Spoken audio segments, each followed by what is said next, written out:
ചെറുതായിട്ട് ഭയങ്കര എളിമയാണല്ലോ. ഇവിടുന്ന് പഠിച്ചതാണോ? ഞാൻ പണ്ടേ പാവാണ്. വീട്ടിൽ നിന്ന് പറയും ഭയങ്കര എളിമയാണ്. ഇതൊക്കെ കള്ളമാണെന്ന് ഹിഷാമിനറിയാം, ഞങ്ങൾക്ക് മനസ്സിലാവുന്നില്ലെന്നേ ഉള്ളൂ. അല്ലെ, ഈ ശരിക്കും എന്ന് പറഞ്ഞാൽ വിനീതിനെയും ഹിഷാമിനെയും ഞാൻ പലപ്പോഴും ആലോചിക്കാറുണ്ട്. ഭയങ്കര ലൈറ്റായിട്ട് സംസാരിക്കുന്ന ഒരു സ്വഭാവമുണ്ട്. വിനീതിന് ഇതിനെക്കാളും ലൈറ്റായിട്ട് സംസാരിക്കുന്ന സ്വഭാവമുണ്ട്. അപ്പൊ ഞങ്ങളൊക്കെ പറയും ഇത് കള്ളത്തരം അല്ലേ എന്നൊക്കെ ചോദിക്കും. വിനീതേട്ടൻ അങ്ങനെ തന്നെയാണ്. വിനീതിന്റെ സമയത്തൊക്കെ അവരെ വീട്ടിലവിടെയാണല്ലോ നമ്മൾ താമസിച്ചൊക്കെ. അപ്പൊ ഞാൻ കണ്ടിട്ടുണ്ട് എപ്പോഴും വിനീതേട്ടൻ അങ്ങനെയാണ്. അത് ചേച്ചീനെ അപ്രീഷിയേറ്റ് ചെയ്യണം. ചേച്ചീന്റെ ഒരു ഇൻഫ്ലുവൻസ് ഭയങ്കരമാണ്. ചേച്ചിയും പിള്ളേരും കുട്ടികളും വിനീതേട്ടന്റെ ലൈഫ് അതിൽ ആക്ച്വലി വിനീതേട്ടന്റെ ഞാൻ ഒരുപാട് പഠിച്ചിട്ടുണ്ട്. വിനീതേട്ടൻ എപ്പോഴും എനിക്ക് ഹൃദയം നമുക്ക് കിട്ടുന്ന ഒരു ക്രിട്ടിക്കൽ അക്ലെയിമും നമ്മളെ തേടി വർക്കുകൾ വരുന്നു, ഒരുപാട് ആൾക്കാർ നമ്മുടെ ലൈഫിലേക്ക് വരുന്നു.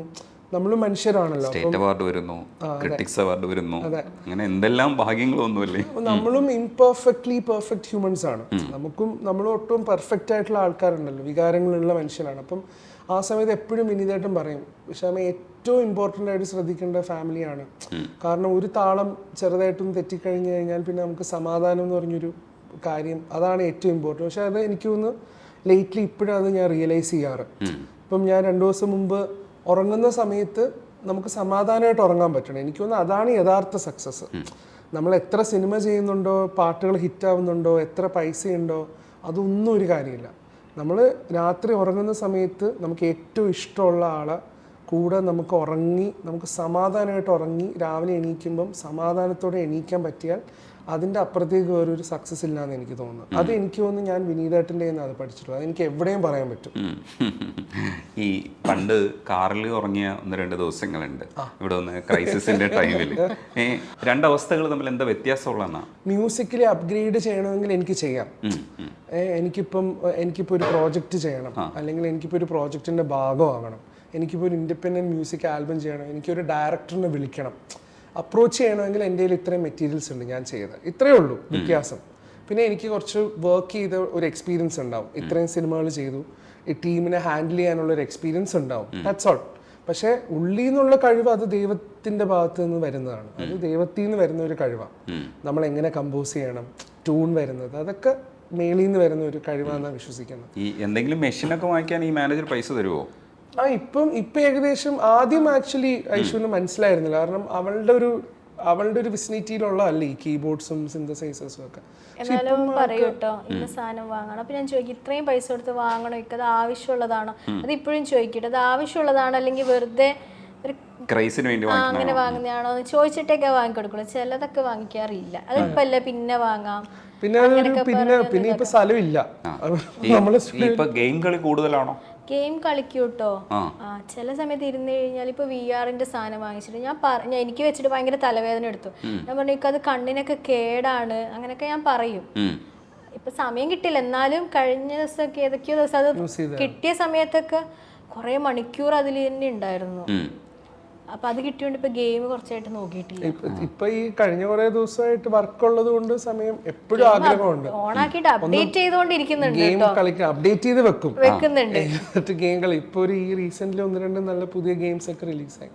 അപ്പൊ ഞാൻ എന്റെ വിഷമം ഞാൻ പ്രകടിപ്പിക്കുന്ന ഇൻസ്റ്റയിൽ അതിന്റെ ഒരു നല്ല റിവ്യൂ വരുമ്പോ അതങ്ങ് ഷെയർ ചെയ്യും. അപ്പൊ അത് കാണുമ്പോ എനിക്കൊരു സന്തോഷം. അങ്ങനെ അടിയുള്ള ഏരിയയാണ് നോക്കിയിരുന്ന് ചിരിക്കുന്നത്. ഇല്ല, ഞാൻ ആക്ച്വലി ഇവളെയും 2 player ഉണ്ട് ജോയ്സ്റ്റിക്ക്. അപ്പൊ ഏതെങ്കിലും 1-2 ഗെയിമിൽ ഇവളെ ഒന്ന് ബുക്ക് ചെയ്യണം എന്നുള്ള ഒരു ആഗ്രഹം ഉണ്ടായി. അതൊരു മാനേജിങ് ആണ് കേട്ടോ. കൂടെ ഇരിക്കുമ്പോഴത്തേക്ക് പരാതി പറയില്ലല്ലോ എന്നോട്. അതിനു വേണ്ടിയിട്ടാ അതെന്നെയാ കഴിക്കുന്നത്, ഐഷുവിന് വേണ്ടിയിട്ടാന്ന് പറഞ്ഞിട്ട് പറയും. അപ്പൊ ഞാൻ കൂടെ ഉണ്ടല്ലോ, അപ്പൊ ഒന്നും പറയാൻ പറ്റൂലല്ലോ എന്ന് ഓർത്തിട്ട്. പക്ഷെ അതൊക്കെ ഇപ്പൊ എനിക്ക് അറിയാം. ഗെയിമും കുറെ ആയി പറയുന്നത് എന്നോട്, പക്ഷെ എനിക്ക് വലിയ അതങ്ങനെ ക്രൈസ് തോന്നുന്നു. അത് പഠിച്ചു കഴിഞ്ഞാൽ ക്രൈസ് വരുള്ളൂ. എനിക്ക് അങ്ങനെയല്ല. എനിക്ക് മൊബൈലുള്ള കുഞ്ഞു കുഞ്ഞു ഗെയിമൊക്കെ ഇഷ്ടമുള്ളൂ. ഇങ്ങനെ ഒന്നും ഇഷ്ടമല്ല.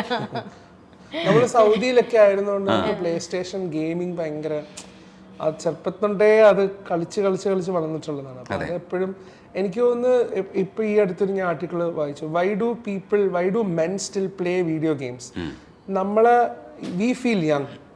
ഞാൻ ഗെയിം കളിക്കുന്ന സമയത്ത് I feel that 7-year-old 8-year-old Hisham എനിക്കിപ്പോഴും ആ ചെറിയ ഹിഷാമായി എനിക്ക് ഫീൽ ചെയ്യും. പിന്നെ നമ്മൾ എന്തോ അച്ചീവ് ചെയ്യുന്ന ഐശ്വര്യം ഫീൽ ചെയ്യും കേട്ടോ ചില സമയം. എപ്പോഴും അത് തന്നെയാ കേട്ടോ. വലിയ പ്രായമായിട്ടൊന്നും തോന്നിയിട്ടില്ല. എപ്പോഴും ചെറിയ കുട്ടി, എന്നെക്കാട്ടി ചെറുതായിട്ടേ തോന്നിയിട്ടുള്ളൂ. കാണുന്ന അല്ല പോലെയല്ല, കാണുന്ന പോലെയല്ല. കാണുന്ന പോലെ അല്ല അല്ലേ? അത് സൈസൊക്കെ ഉണ്ട് നീളം. അതിന് ബാക്കി പറയൂ. എന്റെ ഇത് കാണിച്ചു കൊടുത്തു. അത് കുഴപ്പമില്ല, അത് കട്ട് ചെയ്ത് കാണിക്കും. എന്റെ രൂപം ഇവള് അത്യാവശ്യം ഡ്രോ ചെയ്യും. അപ്പൊ എന്റെ രൂപം ഞാൻ ചോദിക്കും, എന്റെ രൂപം എങ്ങനെയാ? അപ്പൊ ഞാൻ പറയാം, ഒരു ചെറിയ തല, കുറച്ചൊരു നെഞ്ച്, ഒരു വലിയ കാല്. ഒന്ന് കാണിക്കൂ പ്ലീസ്. ഇല്ല, അത്രേ ഉള്ളൂ. അല്ല, ഞങ്ങൾക്ക് പിന്നീട് കാണിച്ചു തന്നാൽ അത് കുഴപ്പമില്ല. ഞങ്ങൾ ക്യാമറയെ കാണിക്കണ്ടെന്ന് വിചാരിക്കാം. അടിപൊളി ആർട്ടിസ്റ്റാണ്. എന്നല്ല, വരച്ചോണ്ടിരുന്ന് കഴിഞ്ഞാൽ നന്നായേനെ. പക്ഷെ ഞാൻ അങ്ങനെ വരയ്ക്കാറില്ല. പണ്ടൊക്കെ വരച്ചായിരുന്നു, ഇപ്പൊ അങ്ങനെ വരയ്ക്കാറില്ല. ഇനി എനിക്ക് വരക്കണം എന്നൊക്കെ ആഗ്രഹമുണ്ട്. പക്ഷെ ഒരു രാത്രി ഒന്നും എനിക്കൊരു സമയം കിട്ടുന്നില്ല. എപ്പോഴും തിരക്കാണ്. അപ്പൊ ഇടയ്ക്ക് ഒരു ദിവസം അവധി എടുത്ത് എവിടെയെങ്കിലും പോകണം. ഹിഷാമിനെ വർക്ക് ചെയ്യാൻ ഒറ്റയ്ക്ക് ഇരുത്തി സേഫ് ആക്കിയിട്ട് ഫോണിൽ കണക്ട് ചെയ്തിട്ട് ട്രാവൽ ചെയ്ത് വരച്ചു കഴിഞ്ഞാൽ പരിപാടി നടക്കും. കാരണം എന്റെ സ്റ്റുഡിയോന്റെ ഉള്ളിലുള്ള ഇക്കയും പറയും, എൻ്റെ ഉമ്മയും എപ്പോഴും ഭയങ്കര സപ്പോർട്ടീവ് വരയ്ക്കാൻ വേണ്ടിയിട്ട്. അപ്പൊ അങ്ങനെ വരച്ചിരുന്നെങ്കിൽ ഇന്നിപ്പോ വലിയ എവിടെയെങ്കിലൊക്കെ എത്തിയേനെന്ന് ഞാനും വിചാരിക്കാറുണ്ട്. എന്നോട് പറയും കഴിവുകളൊക്കെ ഉണ്ട്, പക്ഷെ ഒന്നും അങ്ങോട്ട് പുറത്ത് ഇതാക്കൂല എന്നാ പറയാ. പക്ഷെ ഇക്കൊക്കെ ഭയങ്കരമായിട്ട് പറയും വരയ്ക്കുന്ന എല്ലാ കാര്യത്തിനും ഭയങ്കര സപ്പോർട്ടായിട്ടാ. ഞാനും ശ്രമിച്ചു നോക്കിയാ കേട്ടോ. ഒരു സമയത്ത് ഫൈനാൻസ് കോളേജിലൊക്കെ പോയിട്ട് ഡിഗ്രി എടുക്കാൻ വേണ്ടിയിട്ട് ആദ്യത്തെ ഒരു നമ്മുടെ ടെസ്റ്റ് ഉണ്ടാവുമല്ലോ. ടെസ്റ്റിന് പോയപ്പോൾ എൻ്റെ ചുറ്റും വരയ്ക്കുന്ന കുട്ടികളെ കണ്ടപ്പോൾ എനിക്ക് മനസ്സിലായി എനിക്ക് ഒന്നും അറിയില്ല, അവരൊക്കെ നന്നായിട്ട് വരയ്ക്കുന്നുണ്ട്. അപ്പോൾ പിന്നെ അവർക്ക് അഡ്മിഷൻ കിട്ടുന്നതാണ് നല്ലതെന്ന് എനിക്ക് മനസ്സിലായി. ഈ ഉമ്മാരെ കൂടെ പോയി ഇങ്ങനെ കോമ്പറ്റ് ചെയ്ത് നിൽക്കാൻ ഞാൻ മതിയാക്കിയതാണ്. ഐഷു തുടരണം കേട്ടാ. ഈ മനുഷ്യന് നമുക്ക് റിമോട്ട് കൺട്രോൾ വെച്ചിട്ട് ക്ലിയർ ചെയ്യാം. എന്നിട്ട് നമുക്ക് എവിടെയെങ്കിലും പോയിട്ട് വല്ല വാഗമണിലൊക്കെ പോയിട്ട് ഐഷു 1-2 ദിവസമൊക്കെ അവിടെ നിന്ന് വരച്ചിട്ടൊക്കെ തിരിച്ചു വരിക. അങ്ങനെ ഐഡിയ. ഇല്ലെങ്കിൽ ഇതിൻ്റെ മറ്റേ 3ാമത്തെ ഒരു ഫ്ലോർ കെട്ടുക മുകളിൽ, എന്നിട്ട് അവിടെ പോവുക. അവിടെ പോയി നിന്നിട്ട് വരയ്ക്കുക. അപ്പം ഹിഷാം അധികം വരാതിരിക്കുന്ന ഒരു രീതിയിൽ എനിക്ക് അങ്ങനെ കുഴപ്പമൊന്നുമില്ല, വരയ്ക്കാനൊക്കെ പറ്റും. ഇക്ക നോക്കാൻ വന്നാൽ ഞാൻ പറയും ഇപ്പൊ നോക്കണ്ടെന്ന് ഞാൻ പറയും. ഞാൻ അവിടെ മേളിലെ ഹോളില്ലേ അവിടെ ഇരുന്നാ വരയ്ക്കുക. അടിപൊളി. ഇഷ്ടപ്പെട്ട പാട്ട് ഇതുവരെയും പാടിപ്പിച്ചില്ല, അതായിരുന്നു നമ്മൾ തുടങ്ങിയത്. ഏത് പാട്ടാ പറഞ്ഞു? ജീവന്.